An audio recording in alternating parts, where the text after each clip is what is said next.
food trucks just all over the place. Maybe there are. Maybe go outside. A kale food truck. All right. I had a couple of requests for the slides during the break, and so I wanted to just post the link there so they can, or an easier way to get that is also just to search the OWASP.org site for so-called Cornell. We should be the first thing, and we're the second entry down. I think it's the Jim Hanco slide deck of ours, and then we're the one right below it. So if anybody is looking for the slides to follow along during, that is where they're at. Keep this up for just another second here.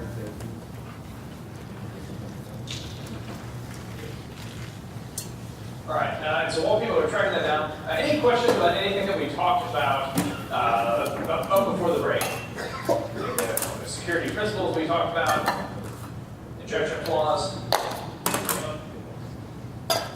All right, we'll get going then. Okay, next we're going to talk about broken authentication and session management. And this really comes down to understanding who is using your application and making sure that they should be allowed to do the things that they are trying to do. So the web is by its nature, the web is supposed to be a stateless protocol, right? You ask, you give an HTTP request, hey, I'd like to see this page. It sends you back a page, drop the socket. Hey, I'd like to see another page comes back, drop the socket. That's great if you're surfing physics papers. Less cool if you're trying to do e-commerce, where you need to maintain that context between your requests from a given user, so that you can allow them to do additional stuff.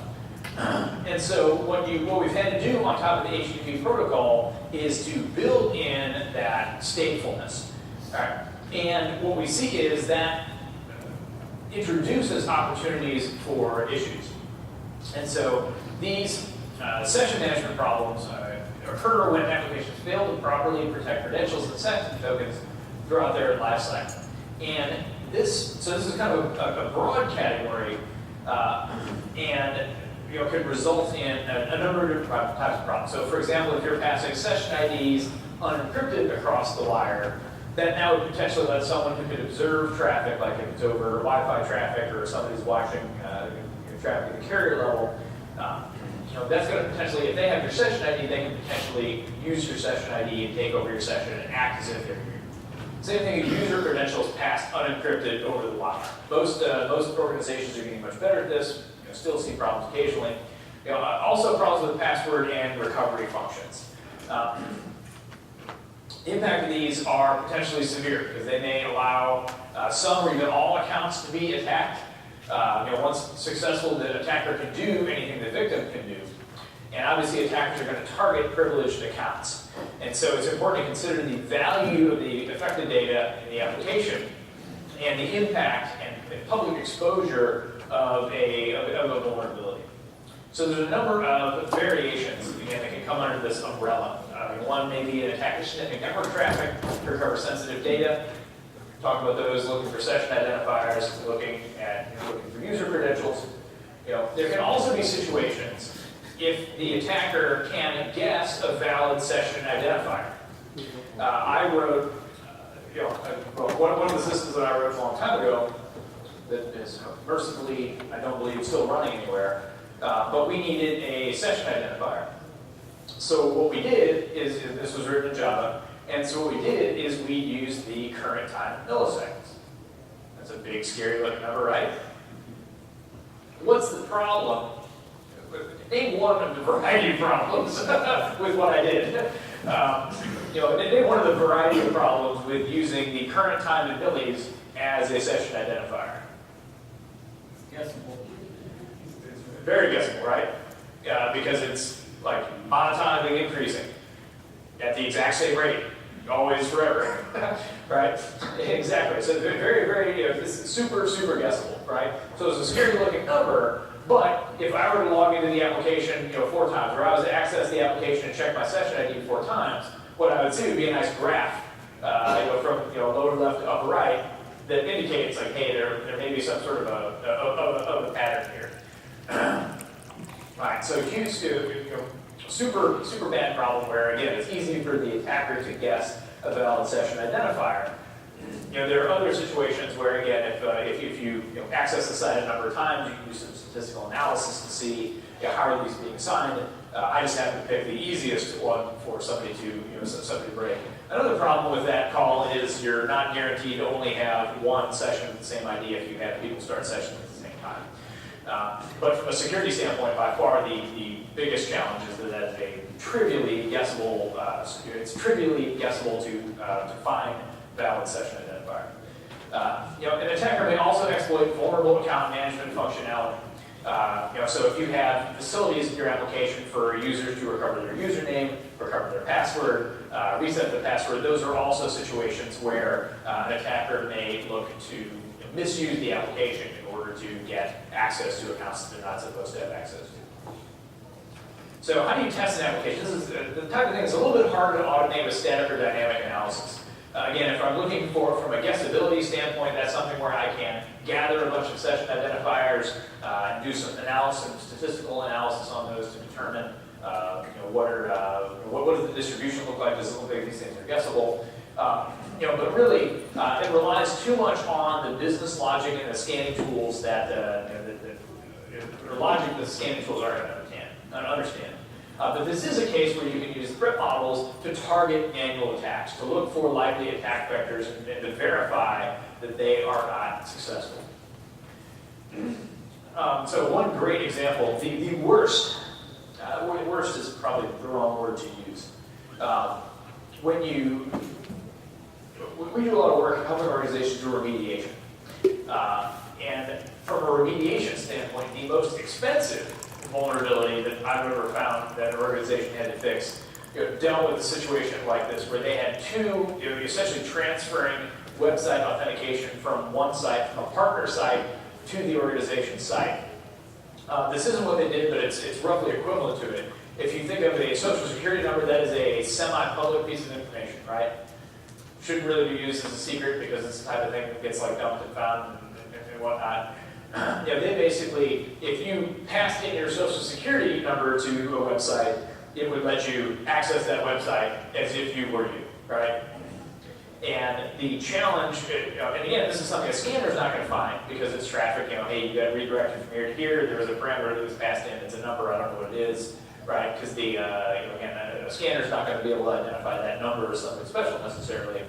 And it's not going to understand. But when we built a threat model for this application and said, well, how do you transfer control from partners to you? And they said, well, we use this piece of data in a post. We said, yikes, that's really bad because the piece of data you're using is very truly guessable. That was the type of thing that a threat modeling exercise before we started our assessment, before they designed the system this way, would have identified that issue, and it would have been something that they could have designed around and fixed. As it stood, they had a couple hundred partner organizations that were all driving traffic to their site using this insecure mechanism. So they not only had to fix their stuff, they had to go to the hundreds of partners that were linked into their stuff and get them to also change their behavior. Really, really expensive. So you see that vulnerabilities that deal with these design type of issues can be very expensive to fix. To fix SQL injection, you saw the two code examples, vulnerable, not vulnerable. It's a couple lines of code, not a problem, fairly mechanical to do. So fixing those technical vulnerabilities, often very straightforward. Fixing this logical vulnerability was like a multi-year effort of change management, both for this organization as well as getting into the change management process of the organizations that they were connected to. So again, kind of that trade-off between easy to find, easy to fix, more challenging, requires a human to find, but also requires a human to think and to think and fix. So what are the technical factors that you can use to mitigate these concerns? One recommendation I have, and again, this wasn't necessarily available to us 20 years ago when I was using the current time in millis as the session identifier. But you want to use the built-in facilities that your platform or your language has for session management. Right? Microsoft is going to spend way more time making sure that their session management stuff is built right than you were going to be able to. right? So if you're using Java, Spring, again, use these session management facilities that are available. Any modern web application framework has these concepts built in. Again, we're having to layer them on top of the HTTP protocol, but any modern framework is going to have these concepts built in. Take advantage of the platform provided stuff. Don't roll your own, because when you roll your own, you're probably going to screw something up. You're probably not going to have time to find it, and it's probably going to live in your application for a long time. I don't know how long all that. I don't know when the last copy of that software that I wrote was turned off. But it was probably 10 plus years after I originally wrote it, which is somewhat terrifying. So use built-in session management facilities for your application. You want to avoid using custom cookies for authentication purposes. So there are two concepts that we haven't talked a lot about yet. The first is authentication. And authentication is the process of me telling the system who I am. Right? Hi, I'm Dan. And then the system knows, well, hey, this is Dan. Right? Or the system knows, hey, I don't know who this is an anonymous user, right? Or, hey, this is another, this is some other user, right? So what's the typical way that you authenticate yourself to a system in a web environment? Username and password, exactly, right?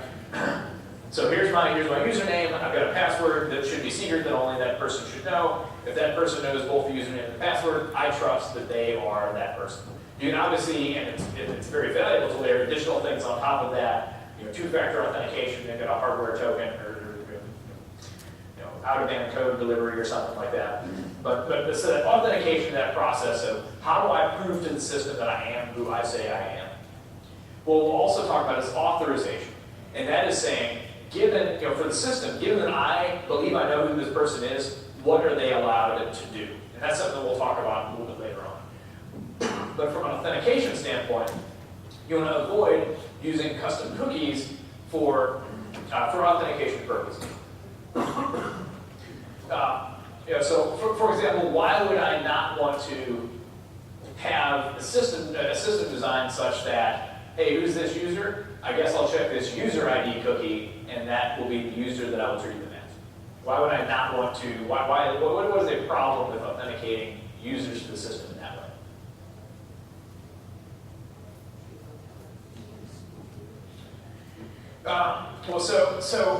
So what I can do here is, if you'll remember, anything in that HTTP request can potentially be modified, right? I can make a request that says user ID equals 1002. I can make one that says 1003. I can make one that says user ID equals Dan is cool.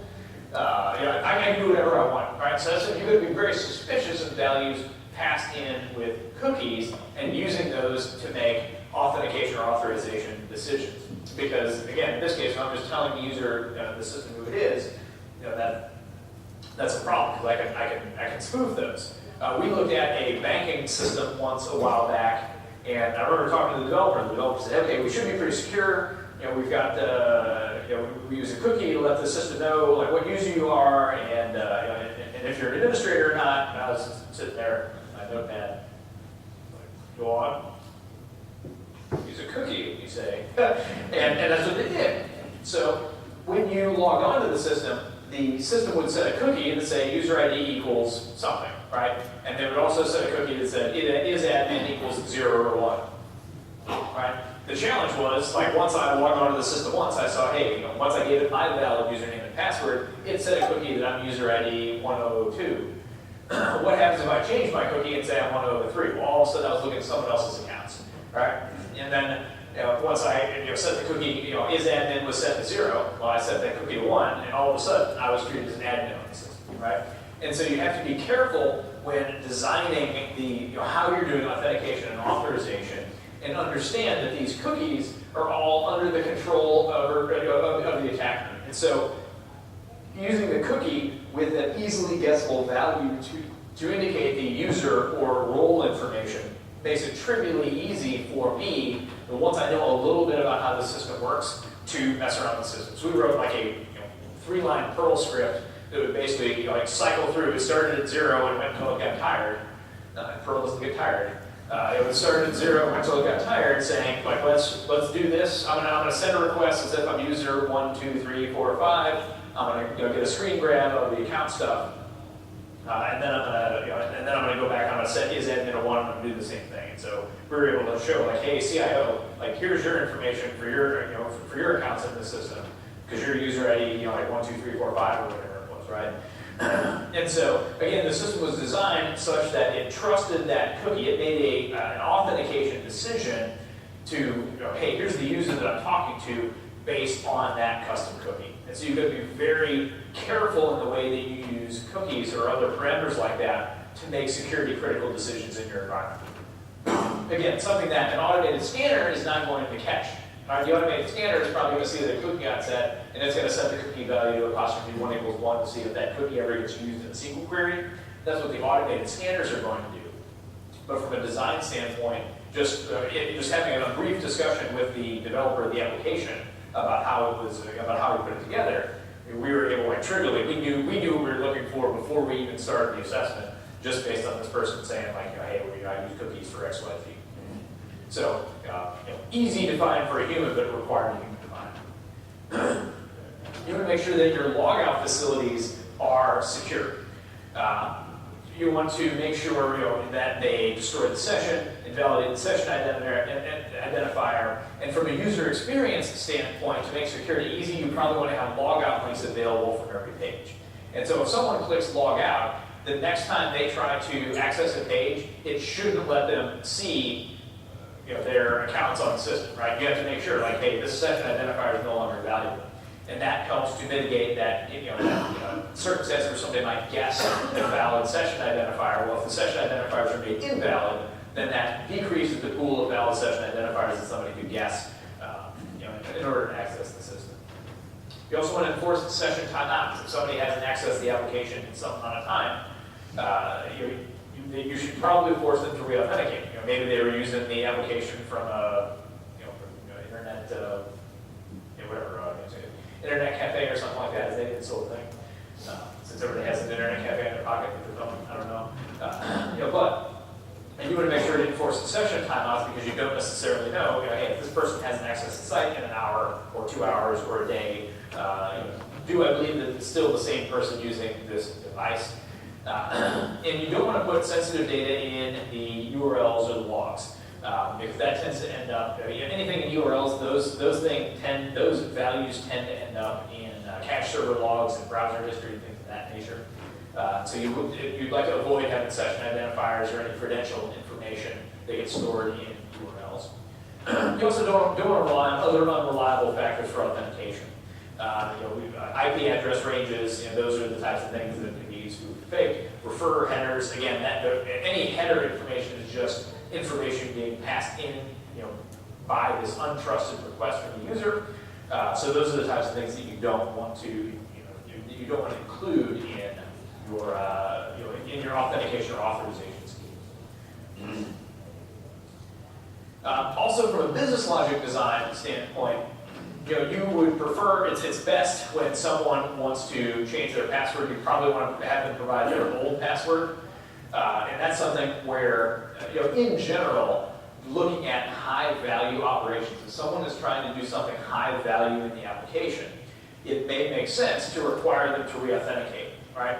And you see this with sites like Amazon, where you log into Amazon and they know who you are, and they'll let you continue to surf around the site for days or weeks, and you can go look at stuff, they don't require you to re-authenticate. But if you want to go in and change a credit card or change an order or ship something, they'll force you to re-authenticate. And so, and that's from a security standpoint, that's good to balance the usability and security. I can shop on Amazon, which they want me to do. I can make one-click orders, which they really want me to do. I have a stack of cardboard boxes in my office because I don't go to the store anymore. I just Amazon Prime everything to me. So I have like a mound of boxes. So they certainly love to let me do that. But if I want to go in there and change a credit card, change an order to reroute an address, add a new address and things like that, they force me to re-authenticate. So similarly, if you think changing a password on a site, that is, from a security standpoint, that is a valuable, if I was a bad guy, that is a valuable activity for me to be able to undertake. So it makes sense to say, hey, we'd love you to change your password, give us your old passwords that I know it's still you, that it's actually you wanting to make that request. Also, from a design standpoint, if you look at the way that you access these kind of secondary authentication functions, password reset questions, right? If you look at things like if I want a password reset question, I've seen examples in like web and stuff like, what's your favorite color? Well, I mean, how many colors are there that people are going to pick? I mean, I guess how many crayons in the crayon box? You get real creative. Or things like mother's maiden name, pet's name, and things like that. Like that data, when used over time, and when you combine that with breaches, that starts to become more public information. And so when you design these things, it makes sense to potentially have a long set of questions or free-form questions. Like, hey, make up your own security question and give us your own security answer. And that way, this isn't something that's been used across 20 other sites already, right? Or something that's trivially guessed. Also, what we see a lot of times is password resets being done by email, which is a necessary evil in a lot of cases. You got to be careful of the way that you design these systems. Each email to reset a password needs to have a random identifier, so it's going to be very hard to guess. That request to do the email reset should expire over time, right? That email shouldn't be valid forever. It should only be valid for how long you think that person's going to be sitting at their workstation and ready to change their email. And it's something where you want to notify users of account changes. Right? If there's new credit cards added to an account, if a password had changed, things of that nature, it's good to notify users, because if there is a situation where an account has been hijacked, at least that user then gets notified. And they'll say, well, I didn't change my banking password. What is going on? Let me call the bank and see, talk to a customer service representative and see if something's wrong. And so, that's the challenge from a design standpoint. There's things that you need to balance: user experience versus usability versus security. And also, you're not necessarily always going to be able to prevent attacks. So, as a fallback for being able to prevent all attacks, to get notified of potentially bad situations is also really valuable, because then you can start the mitigation, the cleanup process earlier rather than later. Any questions about any of that so far? If How many API key, or would you suggest that you load that? I have a what? An API that you have to call out to? Uh, You have an API key? Yeah, so if you have an API key, so for a given site, if you have an API key, so your application, your web application has to access another site's API key, or API. You have third-party vendor. So that gets into a question like storing, so the question like storing API keys for your applications, that gets into a question like storing data at rest, and to say like, hey, we're gonna, with the password you can usually hash it. Like for inbound passwords, you can hash it, use decrypt with a bunch of rounds. If you have to be able to use that API key, you're typically going to want to store that, AAS encrypted or something like that.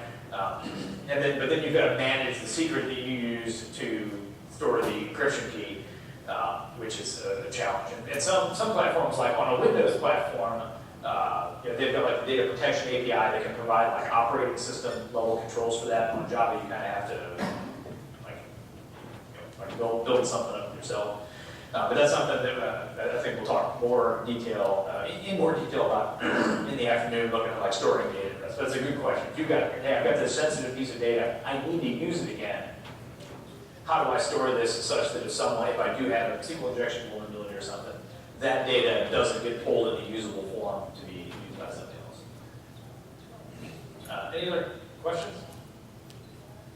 Oh, good. Okay, so in a Java environment, and I can make this slide for any Java, .NET, Python, Ruby on Rails, whatever. Your best bet, unless you have a very specific use case and weird requirements, and I assure you don't, unless you have very, very specific requirements, you always want to use the platform-provided session management for your application server. Again, they've got the time, they've thought about it from a threat modeling standpoint, hopefully. They've spent time building it, spent time red teaming it. Every bad guy on the planet has looked at it and has attempted to find things that are wrong with it. That is a far preferable component to be using versus rolling your own. where there may be things that you hadn't considered about your implementation that is going to be trivially obvious to someone else. And again, I go back to that example of the banking app.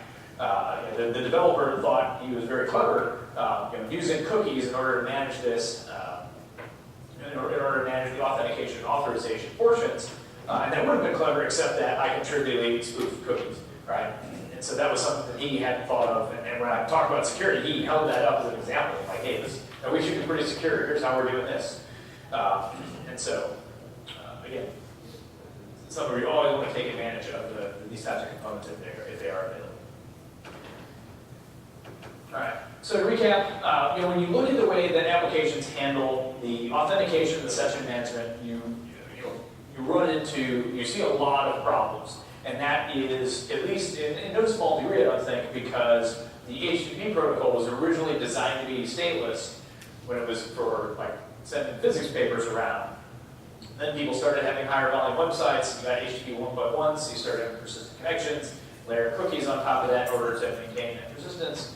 That's great, but it wasn't designed in the protocol from the beginning to be used the way that it's being used now. And as a result, that is the type of place where vulnerabilities creep into systems. Where design, when you start using something the way it wasn't designed for, all of a sudden you've got a whole new set of assumptions that you're being held to that weren't in the specs for the way that something was designed to be. So the number of ways these vulnerabilities can surface. Again, this is more of a blanket category of a type of problem. Sensitive information passed over HTTP rather than HTTPS, guessable session identifiers or other authentication-related tokens, problems with the logic of account management functions. So to guard against this, you use a built-in platform session management capabilities, and you really need to think through the business logic of account management functions. And that's something I think we've got some material in here, hopefully that Josh will have time to cover with you. Threat modeling is a technique for looking at a system in a structured way and identifying the components, how they talk to one another, and the potential risks associated with a given design architecture.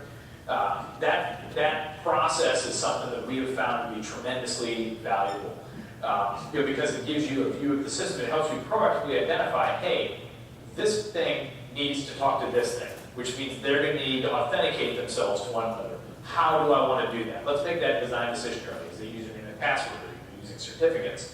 What's the answer? It forces you to ask those questions much earlier on, which is good because it's a lot easier to fix design problems on the whiteboard than it is once they've been deployed, right? So you can just take the eraser and be like, oh yeah, these things aren't going to talk to one another because I can't find a way to make them do that in a secure way, versus saying I've got 500 phone calls to make to people tell them they've got to change their systems, and each one of them is going to be angry about that. So threat modeling is a technique. Looking through the logic of the application and taking a security eye on that early on is tremendously, even doing it for an existing system. That's one of the things that we've found. You can do an assessment of a system, right? Run a scan, do some manual testing. That's going to give you a point-in-time report. Here's the vulnerability that currently exists in your system. That is valuable. Threat models tend to create, the artifacts that come out of threat modeling tend to be much longer lived and valuable for a longer period of time because it's something you can show to new people on the team. Hey, this is the threat model for the system. These are the risks we have. These are how we've attempted to mitigate those. This is how the systems talk to one another. The longevity of the results of threat modeling tends to be a lot longer than the assessment. And threat modeling as a technique is the type of thing that can identify these issues earlier in the process. Here are some references. And we'll talk about cross-site scripting. So, if an attacker controls your browser, it's no longer your browser. And so we'll look at a number of different vectors that an attacker can use to take control of another user's browser and the value that they can get out of that. So what is this? This occurs when an application takes data from a user and sends it back to a web browser without proper validation or encoding. The victim's browser is going to render that HTML and execute JavaScript chosen by an attacker. Right? This isn't a direct attack on the application. If you remember with SQL injection, there's a bad guy. He sends a payload to the application server, the application server appends a bunch of stuff together, turns around and sends that payload to the database. And the database is where that executes. Right? That's a pretty direct attack on the application. Cross-site scripting instead is an attack on a user of the application's browser. I had a somewhat contentious discussion with a CISO a couple years ago, but with a CISO for a medium-sized organization, not a large enterprise, a medium-sized organization. We had a knockdown, drag-out fight.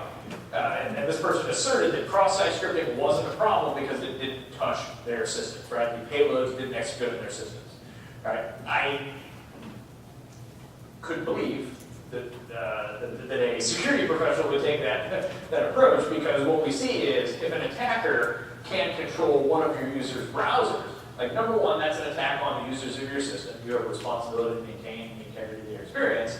But also, if I can start making other users' browsers do stuff, I can access the system as if I were them, which is potentially a breach of confidentiality and integrity. And so this is not a direct attack on the application. This isn't like I'm sending an ODA to the app server and I'm getting remote code execution on the app server or SQL code execution on the database server. Right? This is letting me run typically JavaScript code on the user's browser. But there's a lot of nasty stuff, as we'll see, that we can do with that. This is, I think, the most common web application security issue based on MITRE, I think the Veracode data backs that up, so on and so forth. It's very, very common. And again, as we'll see, it comes down the problem to a problem we have that's fundamental to the web. Just like with SQL, we ran into SQL injection problems because we took data and mixed it with code. Similarly, in a web application environment, you've got a browser, and you're going to feed it like a chunk of stuff, and that can contain HTML, which is data. It can contain cascading style sheets, which is display information, and it can contain JavaScript, which is code. Right? And that can all be in one string. Like all three of those things can be in one string. So it is unsurprising that when you try to do that in a secure way, you run into situations where all those things can stomp on one another. So I think that's why cross-site scripting is the most prevalent, typically the most prevalent web application vulnerability. It's because the way that the task that we have asked the browsers to do is have to send you like a bunch of strings, and each of those strings might contain some combination of data, rendering information, and code. Hopefully we made all those strings right so we didn't break anything. Like that's an impossible task, and the result is you see a lot of cross-site scripting. We'll talk about three different variations of cross-site scripting. Stored, reflected, or similar or related. And we'll also talk about DOM-based. Stored and reflected deal with data either being passed into an application and stored for a while and then rendered to someone else, or passed in a request and reflected back. And these are server-side coding can typically be used to fix these.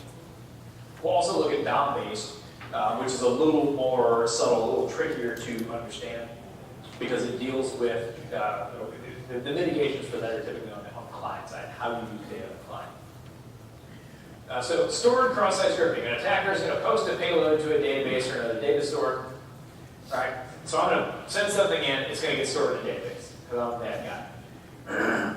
Then the victim is going to go to the site, and for whatever reason from the site, it's going to, they're going to see a page that is rendered that takes my data out of the database and shows it to them. The payload then gets rendered in that user's browser and executes whatever JavaScript and HTML we've got. So think of like a message board, right? I want to post a message about, I don't even know, Pokemon. I'm a huge into Pokemon, right? So I'm going to post something, as a malicious guy, I'm going to post something to the Pokemon board and say, I don't even know the name of the Pokemon. What's the yellow one, Pikachu? So I think Pikachu is the best Pokemon.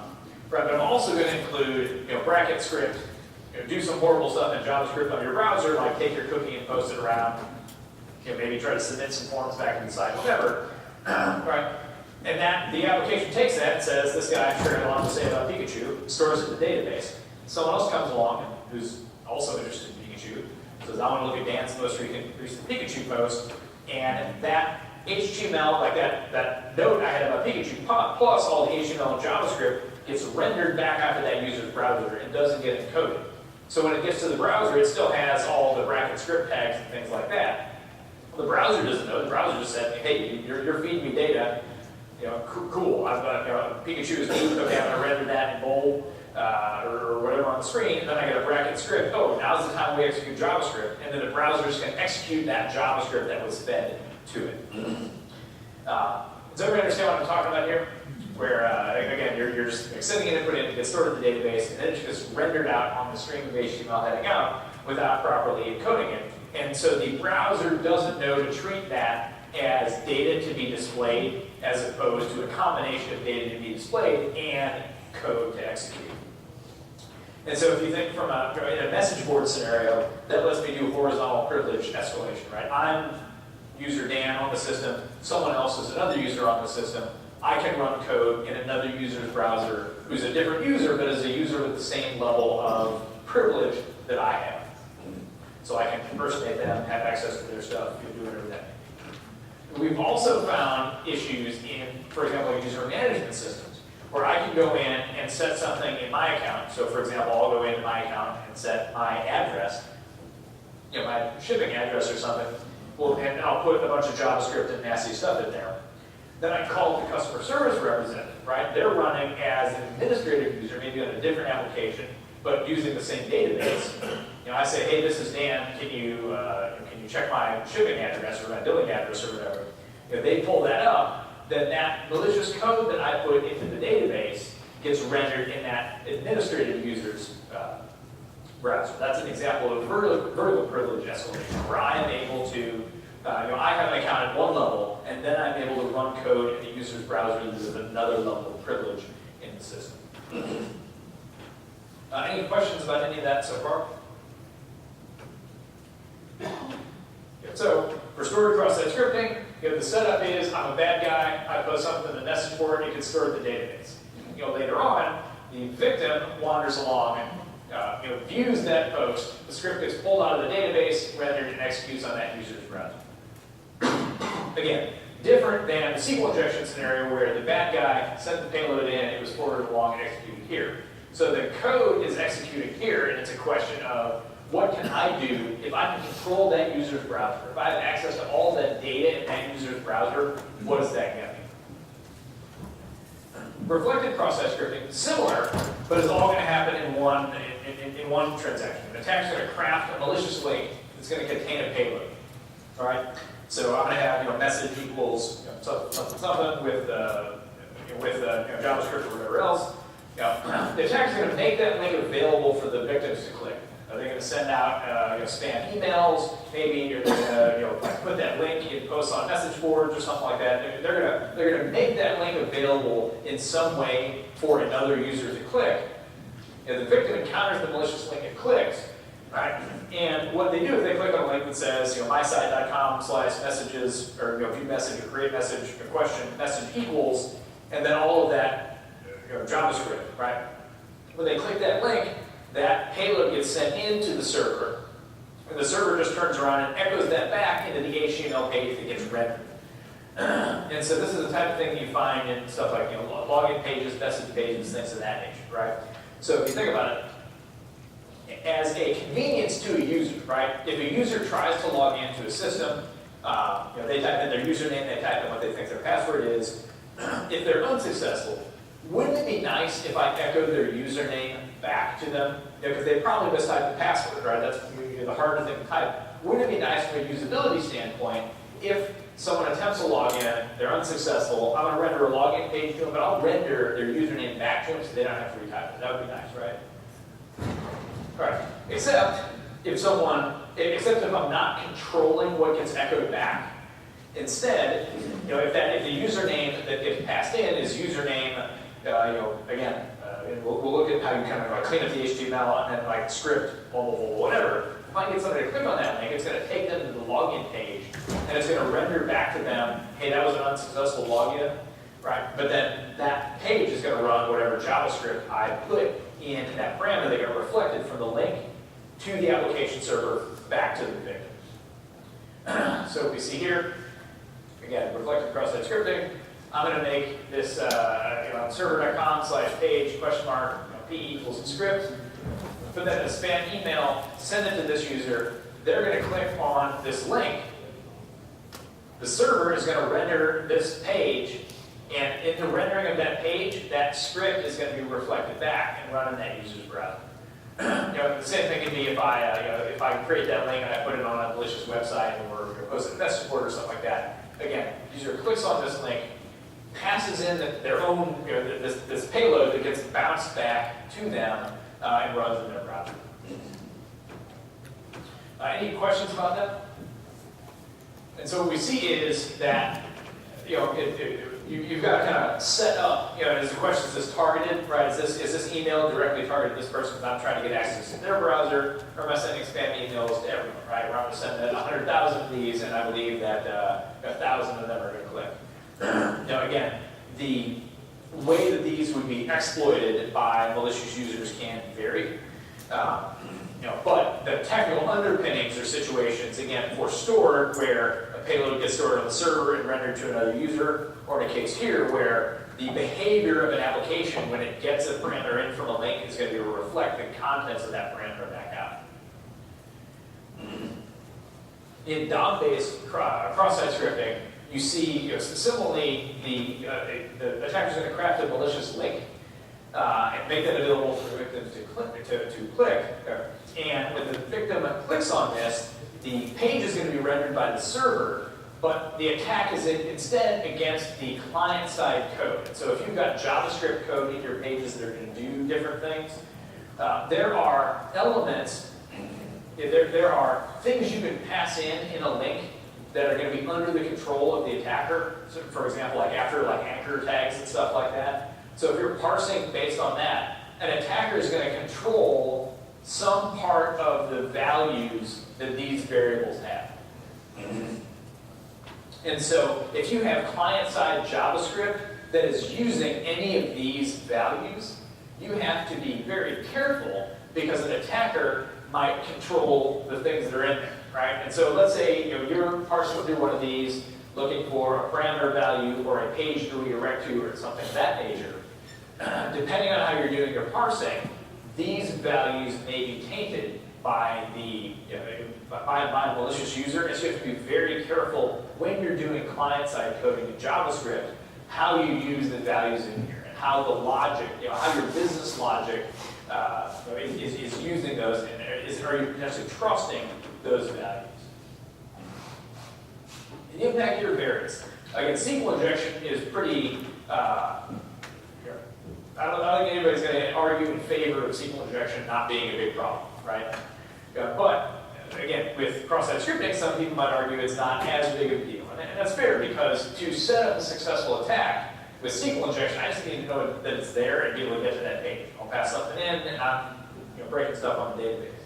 With cross-site scripting, I've got to set this up, and I've got to have some level of success in getting someone to click on a link, getting someone to navigate to a page, whatever that might be. And again, I might be very targeted at a specific user, or I might be just broad-based and trying to get anyone to access this stuff. So because this requires more of a setup, the impact of this, or the severity of this, is potentially less so. But what's an attacker able to do if they can run scripts in a user's browser? I can potentially hijack a user session, I can deface websites, I can insert hostile content, if the browser hasn't been properly patched, I can redirect users, I can hijack users' browser, malware, and so really it's a question of, what can a legitimate user of the system do, and what would the business impact be if they weren't in control of their browser?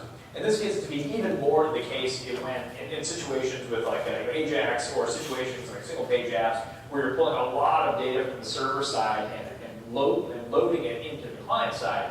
If I can run JavaScript for in that user's browser, that's going to give me access to a lot of stuff that maybe I shouldn't have access to. Okay, any questions about kind of the nature of the problem? Really, really common problem. Yes.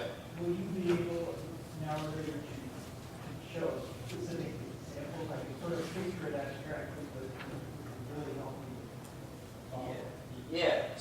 Let me see.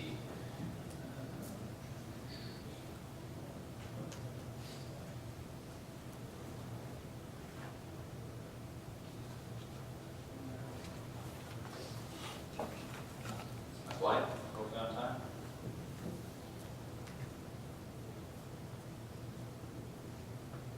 Okay, so this example here is. Okay, so this example here is, let's see, like half the time, for the really trivial stuff, a lot of times the browsers have protections that will stop me. So maybe I can't show you. But so a very useful tool. OWASP has a number of really useful facilities. And one of the kind of oldest things that they have, I'm running an older version, I think I've got a newer version now, but it's an application called WebGo. And what WebGo is an application that it was intentionally built with vulnerabilities in it.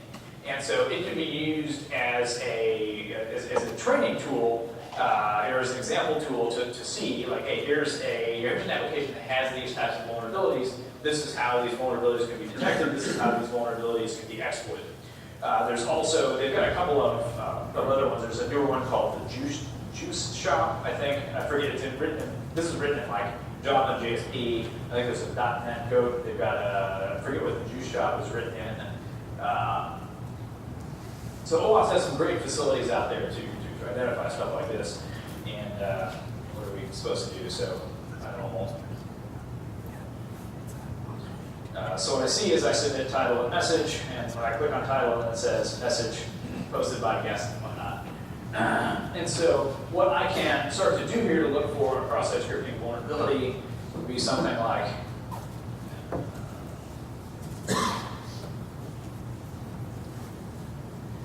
I submit that. Okay, so what I did there is I passed in this bracket script, right? And what we see here is that when that got rendered out, and so what you see is when this got rendered here, that got like the application did it right, because it's got the bracket script. And so when I passed in bracket script, that got treated as data to be displayed. And so when this got rendered, we can look at the page source.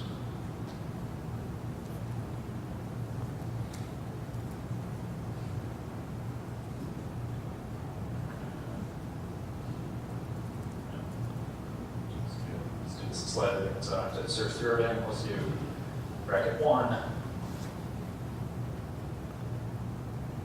That's actually not going to apply to bracket 1, 2, 3, 4, 5. There we go. So if I view source,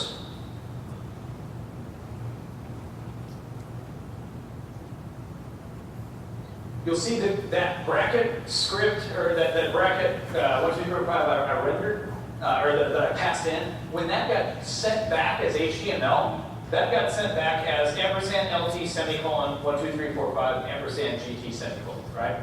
So, yeah, well, so it escaped it properly, so that when the browser again is chewing, like Pac-Man chewing through that string, through the characters, it sees ampersand, says, oh, I got to display a special character, LT semicolon, cool. I need to display that left bracket character, right? If the title had been treated incorrectly, then that would be bracket 1, 2, 3, 4, 5, right? So the title is being properly handled. But if we go down here and say bracket 2, 3, 4, 5, 6, title,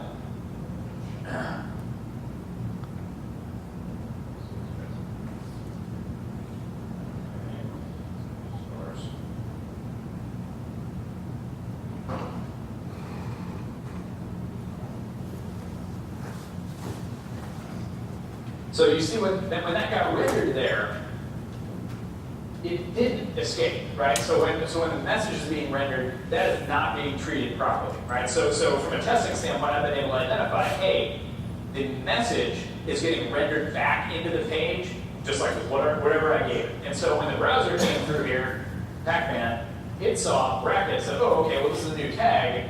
2, 3, 4, 5, 6. I have no clue what that is. For better or for worse, browsers are really good at it. They're great at ignoring crappy HTML, and so we, so we get here, and that's just like a junk thing. Right. So in that case, what would be the example of you did something bad? That's code. right.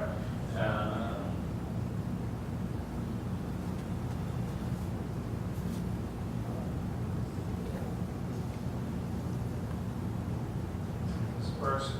Okay, so what we did there is I just said that was a trivial JavaScript thing, right? Where I just said like alert show 1. To see when I rendered that page, what it rendered here is like alert for 1, right? But I can also do something like document.cookies. Again, like what else do I have access to in JavaScript? So things like cookies. I could have put something there that said like make an HTTP request back to the site, and it would have done whatever. I mean, or I could do something that said I could just put malicious stuff in there. Like I could render a login form, right? That posted not to this site but back to my other site. And so at this point, like it's really up to my creativity because I own that HTML stream that is getting fed to that user's browser. And so depending on my goals, if I'm trying to attack a specific user, if I'm trying to do something bad inside, if I'm trying to like damage the company's brand, I control whatever gets rendered in that page until I decide that I don't want to anymore and put a tag that says like, okay, well hand control back to wherever it's supposed to be beforehand.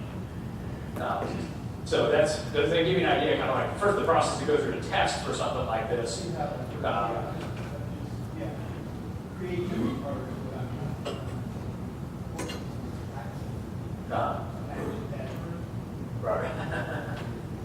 It's probably also worth noting here that anytime, like if you guys were to take this training and try and apply it to your developers or other people in your organization, just showing them a bunch of PowerPoint slides probably isn't all that helpful, right? It's seeing the actual examples that helps to like hit the nail in the head, so to speak, and like you get used to what's going on there, right? And so Dan showed WebGo here. When I do my training at National Instruments, I use WebGo, and we actually go through all the examples in WebGo. So we'll talk about SQL injection, and then we'll do some WebGo examples having to do with SQL injection. Unfortunately, with the one-day class, my class when I do it at NI, it's 2 full days of training, right? When you do a one-day training and try and cram all this stuff into one, it's really hard to get that down. So Denham Group does a really good job if you guys are looking for training. I'm sure they'd be happy to come in and walk you through all that fun stuff for your organization.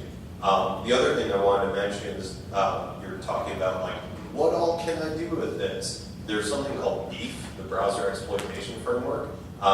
BEEF basically lets you take what's called a BEEF hook, which is just a JavaScript, plug it into something like that form, and then all of a sudden you basically have control over the victim's browser. So you can like take screenshots and you can redirect them to nasty pages, and you can compromise Flash that's embedded in the browser, and all these different things. You all of a sudden, because you have control over the victim's browser, you basically have control over their computer.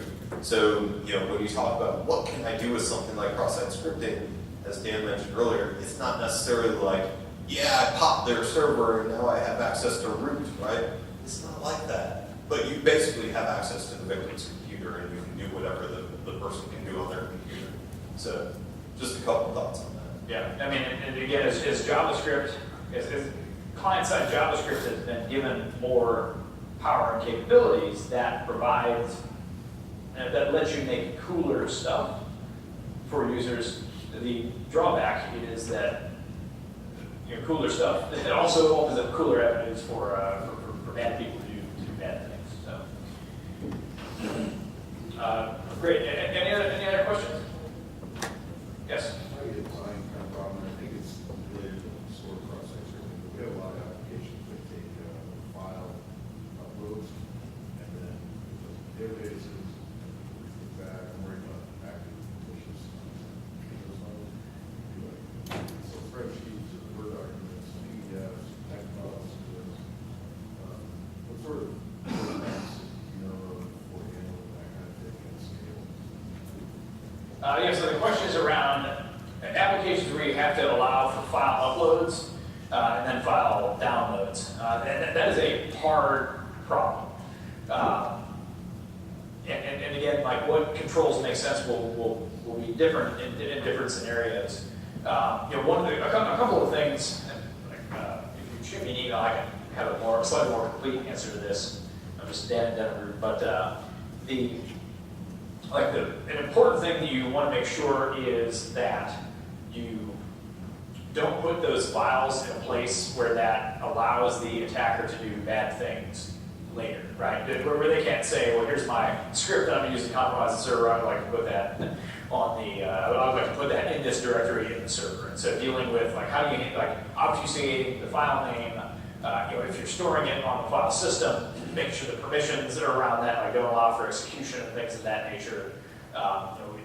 In certain scenarios, we've seen people store things, like store those in databases or data stores that can freak your DBAs out, depending on on what you're trying to do. One thing to be conscious of, there's a trade-off between, hey, they said they sent me an Excel spreadsheet, and do I believe it's an Excel spreadsheet or not? There's trade-offs there because you probably don't want to take an Excel spreadsheet sent to you by somebody and like feed it to Excel to see if Excel throws an error. Because macros and Excel problems and things of that nature, especially with like a lot of image things, like you didn't necessarily want to, oh, they gave me an image, let me make sure it's a TIFF. I'll feed it to live TIFF because they only have like a million like remote code execution problems. So there's some things you can do like checking magic numbers and things like that, but even then, like, there's a real challenge associated with that. The main things that we've looked at have been, the kind of blanket things are, wherever you store them, make sure that you've guarded that so that they can't be used. So that's just not just like, okay, well, hey, I need to pivot off this server. Cool, I'm going to upload this, and then I'm going to do whatever. I built the system once. I'm glad that I've got examples for all these. That took arbitrary file uploads, and it dropped it into a subdirectory that was web renderable, right? So it was in like /uploads or something like that. So if I went to like site.com/uploads/ whatever file I just uploaded, which could have been like an ASPX file or something like that, it would just like compile that and run it. That was a bad design decision on my part. That code is certainly not running anywhere anymore, I don't think.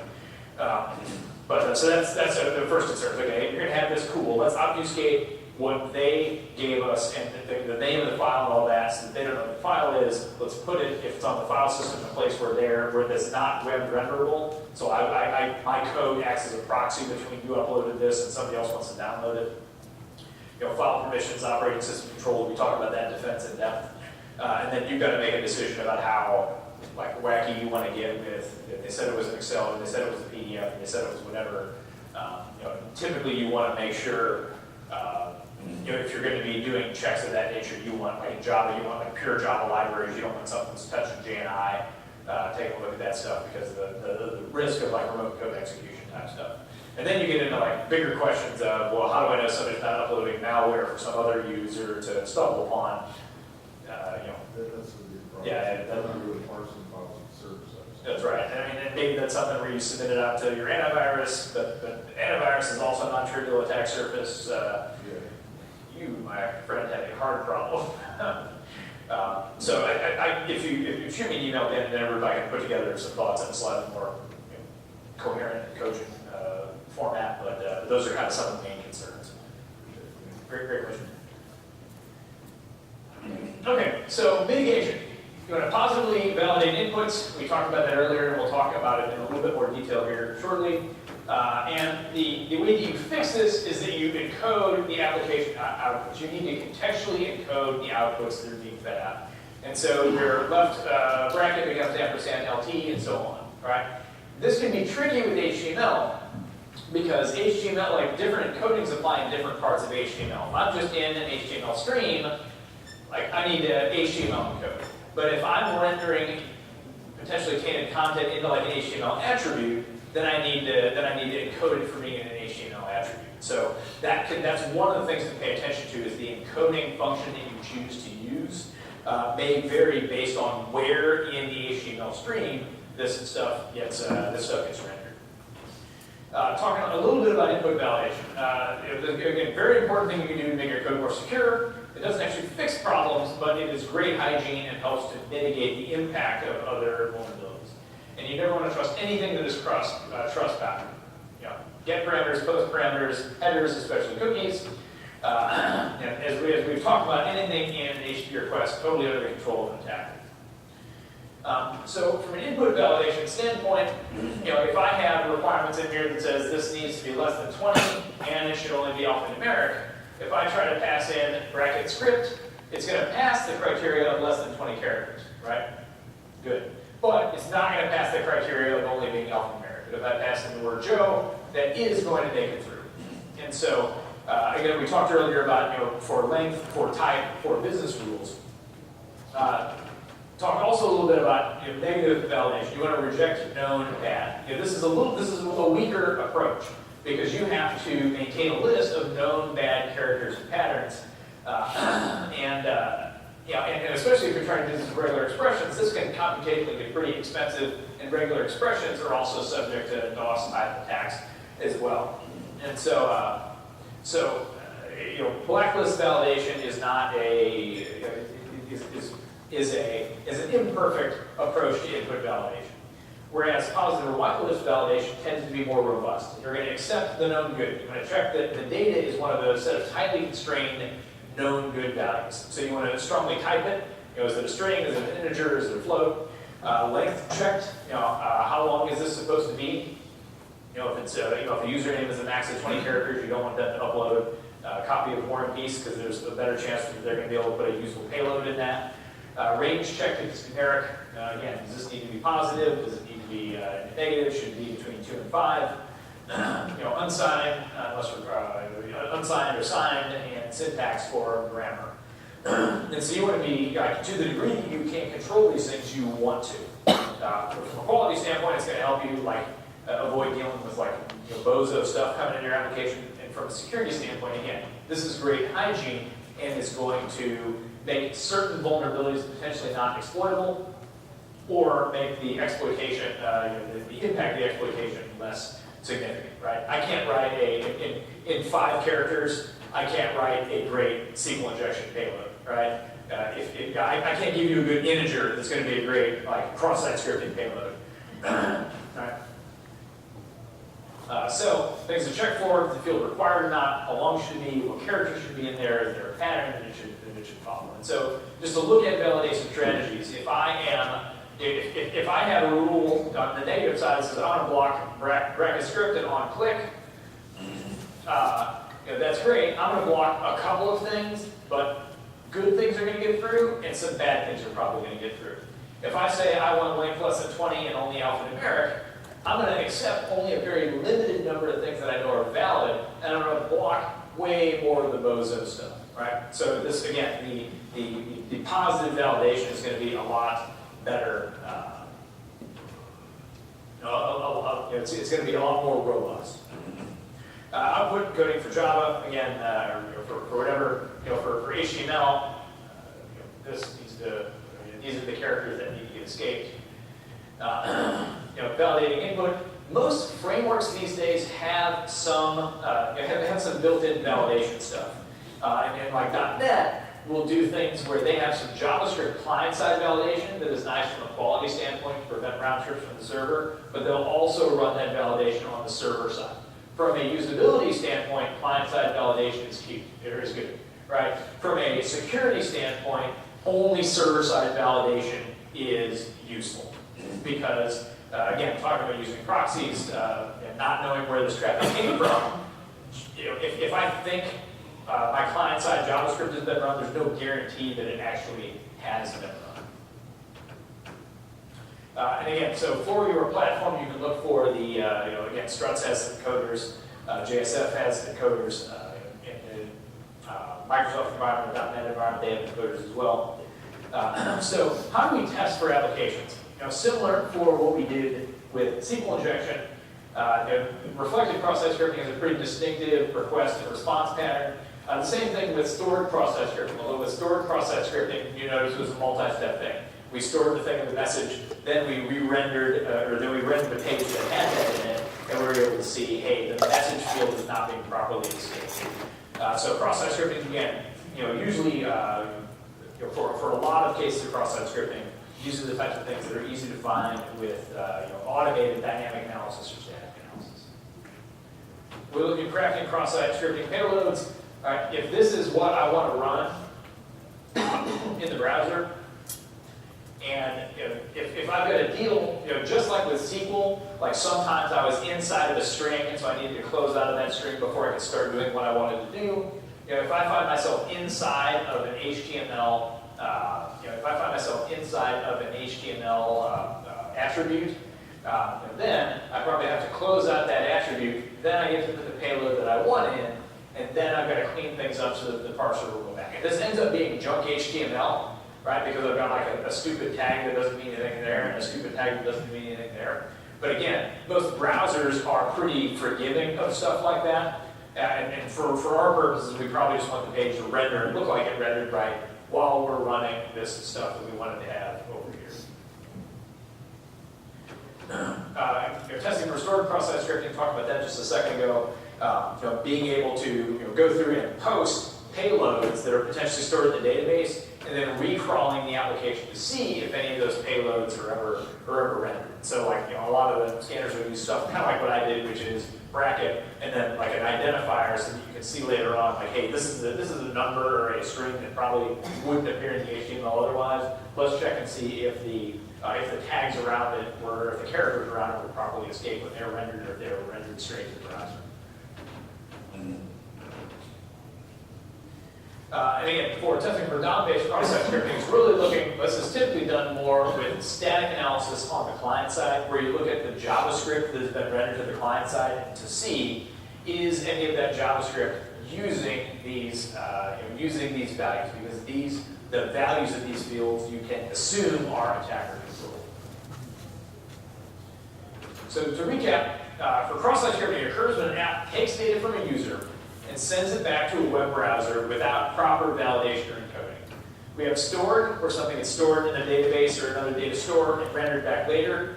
We have reflected, where a malicious link is used to bounce the payload off of the application server and back. And then we've got DOM-based, again, where it's reflected, but the attack is targeted at the client-side JavaScript code misusing one of those document.url or those other values because of the contents of the URL that the application is sending. To guard against these, again, positively validated inputs, that is always good advice, great hygiene, and will help make your life easier when you do make mistakes. To actually fix this, you have to properly escape user-supplied data that is being sent out to the browser. And you have to consider user-supplied data not just to be things that come in from parameters, where you're defending against reflected cross-site scripting, but also things that you're getting from the database or from other data stores, because that could have been sent into the application by a malicious user. There are some additional OWASP references, and I think it is now lunchtime. It's exactly noon, so that means it's lunchtime.